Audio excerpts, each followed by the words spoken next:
Have you ever needed to fetch network data on page launch and show a loader until data comes? Most likely you will be using Future Builder Widget in Flutter. Do you know you can improve the app performance just by moving the position of the future method? Now, this is a sample of an unoptimized usage of Future Builder Widget. So why is it unoptimized? The reason is because the future method is handled inside the build method.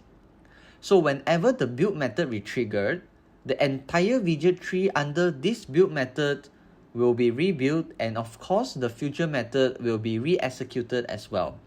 This would lead to unnecessary re-execute of the future method that returns the same data and therefore hurts the app performance. There are many external factors that can trigger the build method, such as screen resize, state changes, etc. We certainly doesn't want unnecessary network recalls happens. Now, how can we optimize this code? As I mentioned earlier, we just need to move the position of the future method, specifically move out of the build method. Instead of initializing here, we can initialize the future method in init state and pass the variable in the future method.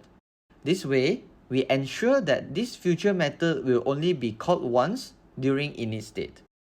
No matter how many times the widget rebuild, it will not re-execute unless the entire widget is unmounted and recreated. In conclusion, widget build method could be rebuilt for any reasons. So the best practice is to avoid having any computation, for example, fetching network requests to be placed in the build method. Extracting out of the build method would highly improve the app performance. If you have any question, feel free to comment below. Don't forget to like the video and subscribe to our channel. See you in the next tutorial.